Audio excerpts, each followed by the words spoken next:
first statement of Joel Hetman, Jr., I am the most unfortunate of men. Rich, respected, fairly well educated, and of sound health, with many other advantages usually valued by those having them and coveted by those who have them not. I sometimes think that I should be less unhappy if they had been denied me, for then the contrast between my outer and my inner life would not be continually demanding a painful attention. In the stress of privation and the need of effort, I might sometimes forget the somber secret ever baffling the conjecture that it compels. I am the only child of Joel and Julia Hetman. The one was a well-to-do country gentleman, the other, a beautiful and accomplished woman to whom he was passionately attached with what I now know to have been a jealous and exacting devotion. The family home was a few miles from Nashville, Tennessee, a large, irregularly built dwelling of no particular order of architecture, a little way off the road, in a park of trees and shrubbery. At the time of which I write, I was 19 years old, a student at Yale.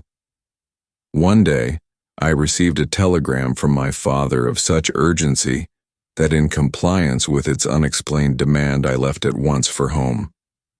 At the railway station in Nashville, a distant relative awaited me to apprise me of the reason for my recall.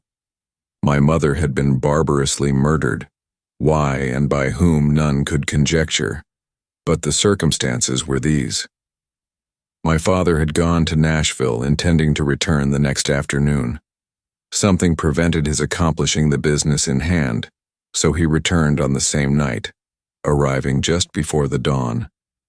In his testimony before the coroner, he explained that having no latchkey and not caring to disturb the sleeping servants, he had, with no clearly defined intention, gone round to the rear of the house.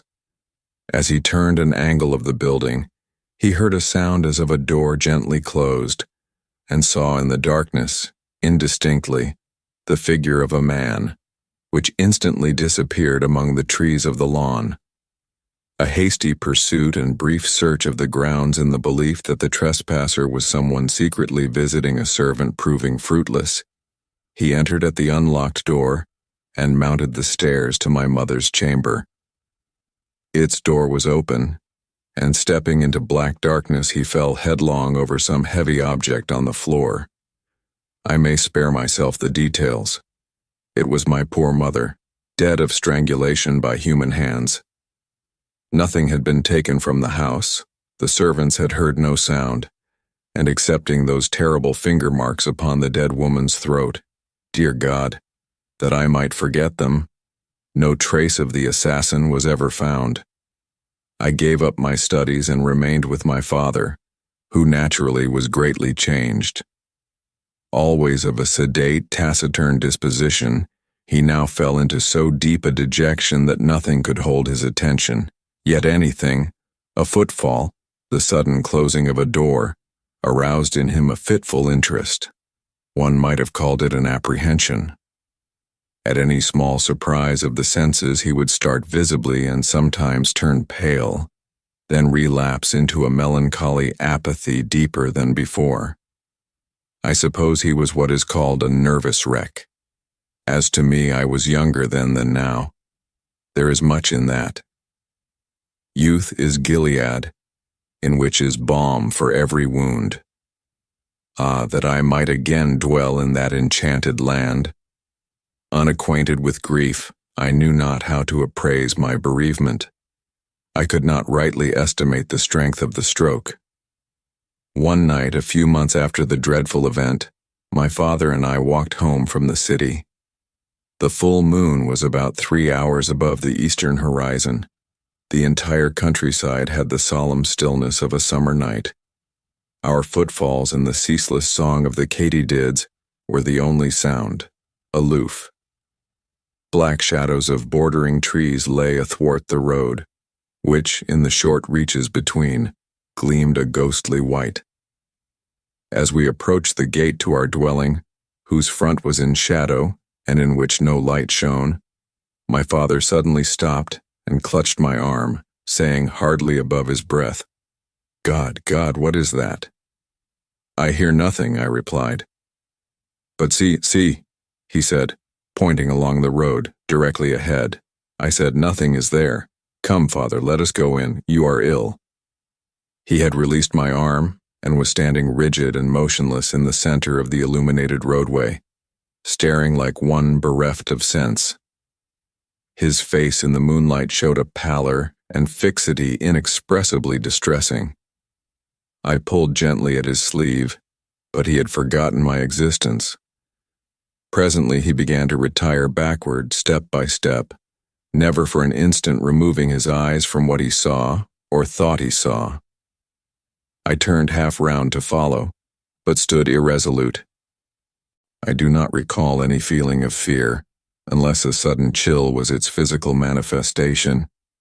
It seemed as if an icy wind had touched my face and enfolded my body from head to foot. I could feel the stir of it in my hair. At that moment my attention was drawn to a light that suddenly streamed from an upper window of the house. One of the servants, awakened by what mysterious premonition of evil who can say, and in obedience to an impulse that she was never able to name, had lit a lamp. When I turned to look for my father, he was gone, and in all the years that have passed, no whisper of his fate has come across the borderland of conjecture from the realm of the unknown.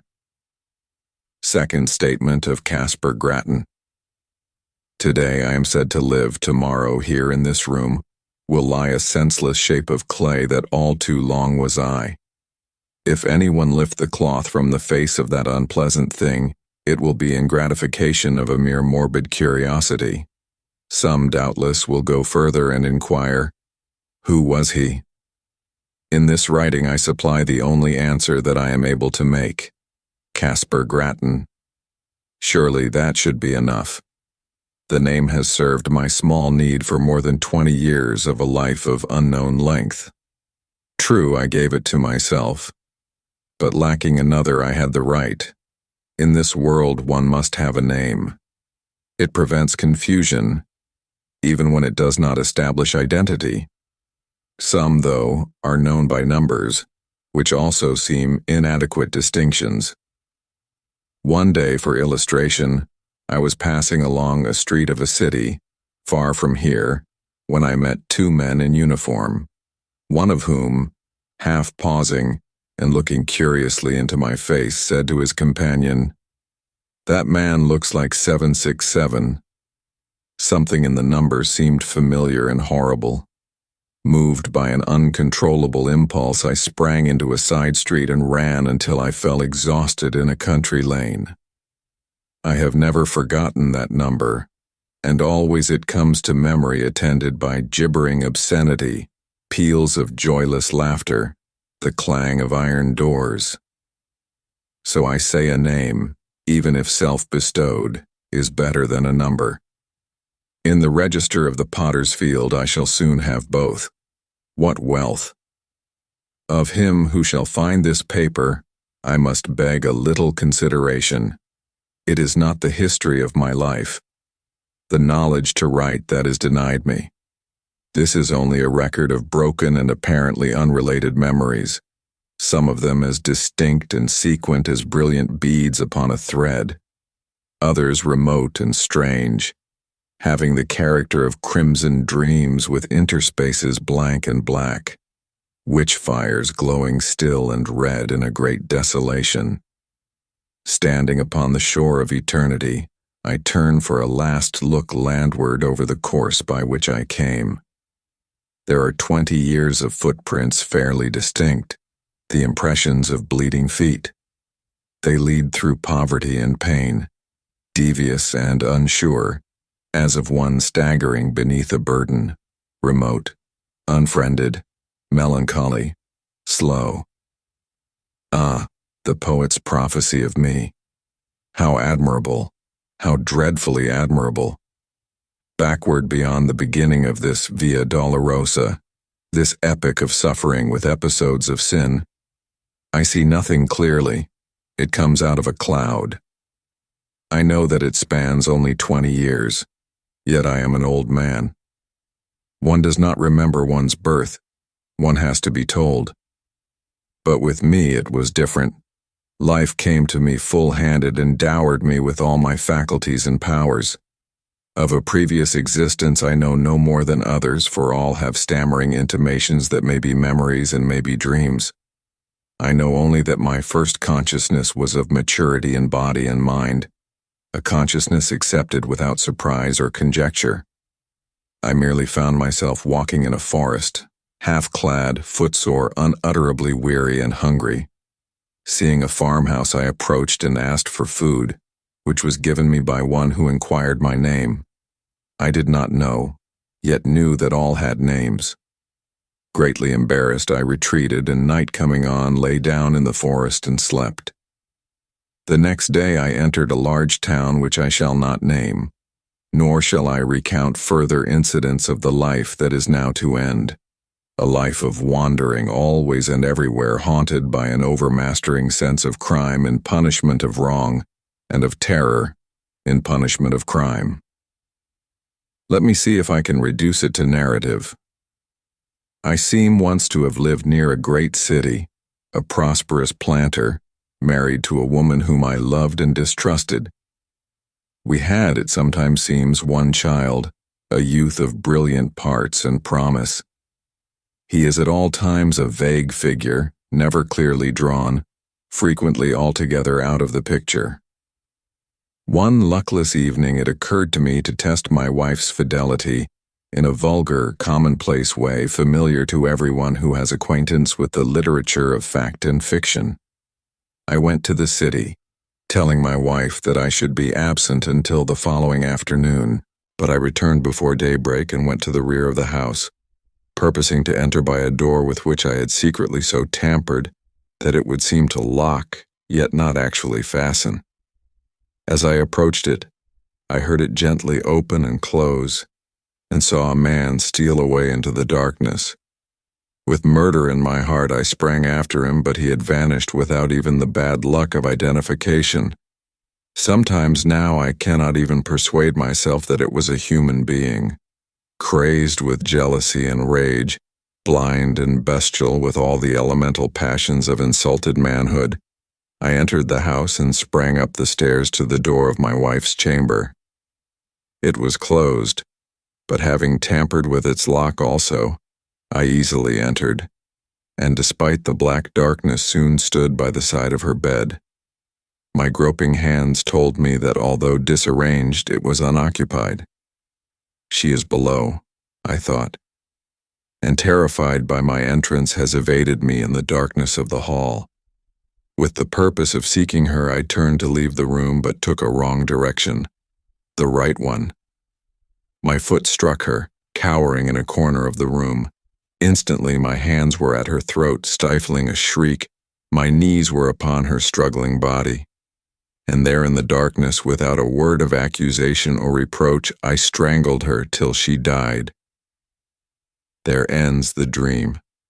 I have related it in the past tense, but the present would be the fitter form, for again and again the somber tragedy reenacts itself in my consciousness. Over and over I lay the plan. I suffer the confirmation. I redress the wrong. Then all is blank.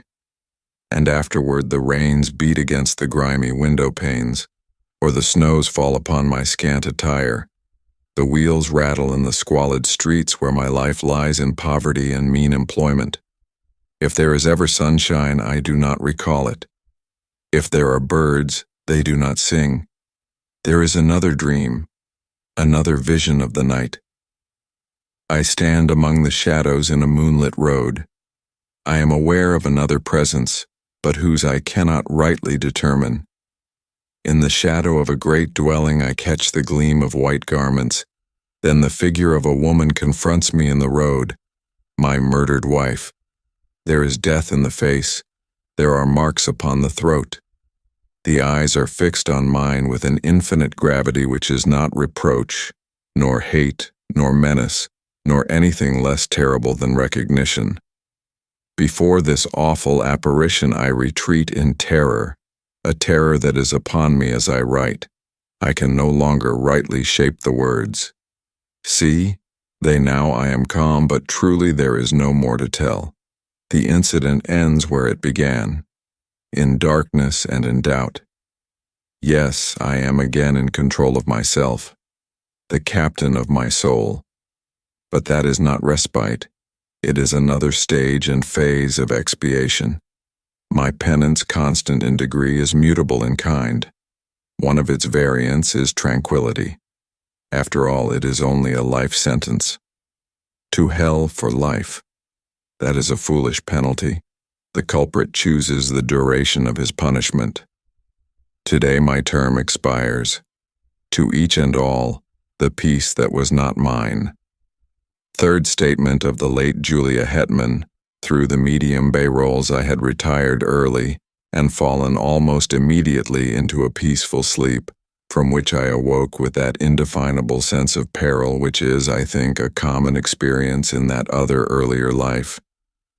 Of its unmeaning character, too, I was entirely persuaded, yet that did not banish it. My husband, Joel Hetman, was away from home. The servants slept in another part of the house. But these were familiar conditions. They had never before distressed me. Nevertheless, the strange terror grew so insupportable that, conquering my reluctance to move, I sat up and lit the lamp at my bedside. Contrary to my expectation, this gave me no relief. The light seemed rather an added danger, for I reflected that it would shine out under the door, disclosing my presence to whatever evil thing might lurk outside.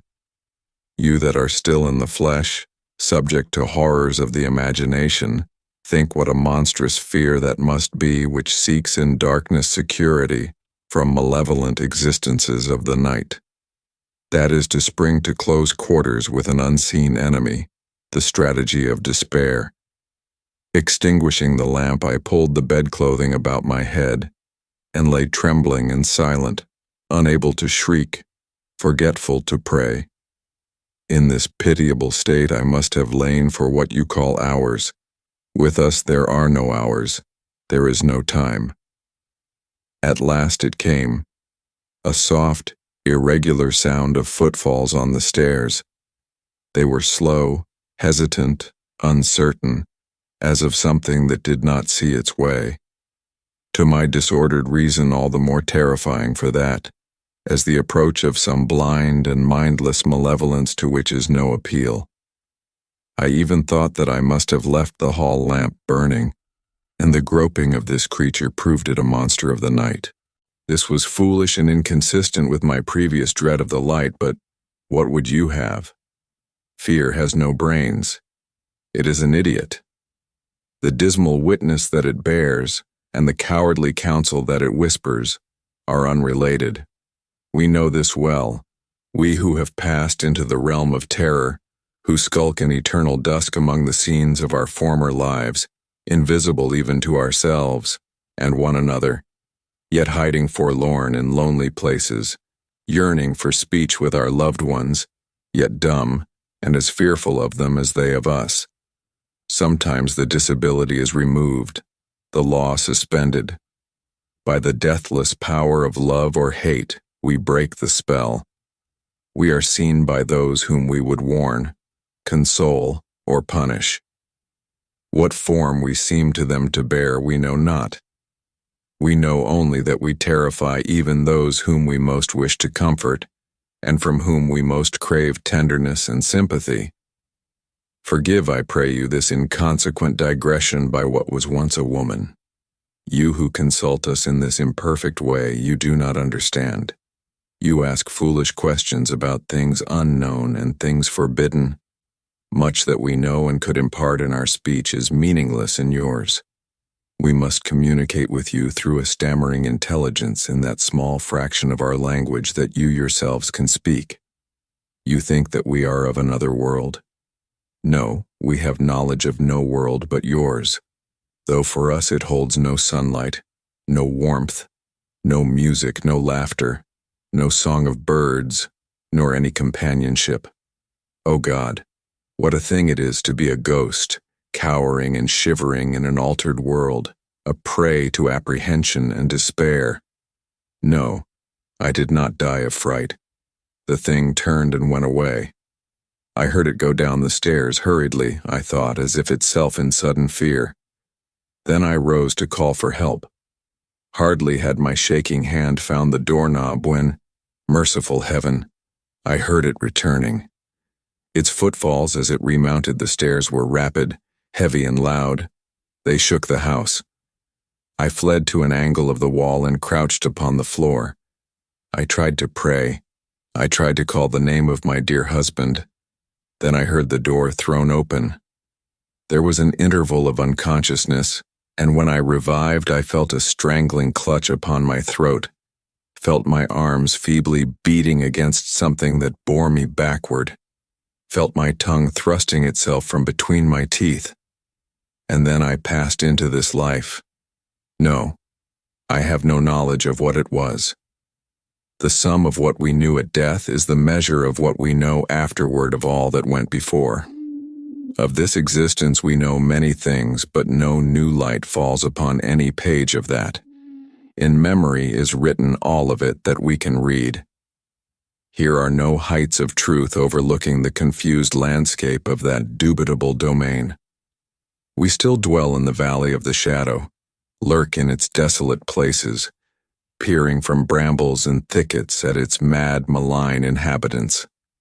How should we have new knowledge of that fading past? What I am about to relate happened on a night.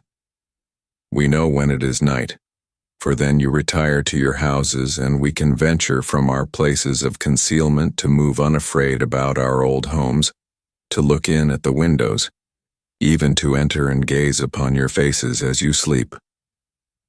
I had lingered long near the dwelling where I had been so cruelly changed to what I am, as we do while any that we love or hate remain. Vainly I had sought some method of manifestation, some way to make my continued existence and my great love and poignant pity understood by my husband and son. Always if they slept, they would wake, or if in my desperation I dared approach them when they were awake, would turn toward me the terrible eyes of the living, frightening me by the glances that I sought from the purpose that I held. On this night I had searched for them without success, fearing to find them. They were nowhere in the house, nor about the moonlit dawn. For although the sun is lost to us forever, the moon, full-orbed or slender, remains to us. Sometimes it shines by night, sometimes by day, but always it rises and sets, as in that other life. I left the lawn and moved in the white light and silence along the road, aimless and sorrowing. Suddenly I heard the voice of my poor husband in exclamations of astonishment, with that of my son in reassurance and dissuasion, and there by the shadow of a group of trees they stood, near, so near. Their faces were toward me, the eyes of the elder man fixed upon mine. He saw me. At last, he saw me. In the consciousness of that, my terror fled as a cruel dream. The death spell was broken. Love had conquered law. Mad with exultation, I shouted. I must have shouted. He sees, he will understand. Then, controlling myself, I moved forward, smiling and consciously beautiful, to offer myself to his arms, to comfort him with endearments and, with my son's hand in mine, to speak words that should restore the broken bonds between the living and the dead. Alas, alas! His face went white with fear. His eyes were as those of a hunted animal. He backed away from me as I advanced, and at last turned and fled into the wood, whither it is not given to me to know. To my poor boy, left doubly desolate, I have never been able to impart a sense of my presence. Soon he, too, must pass to this life invisible and be lost to me forever.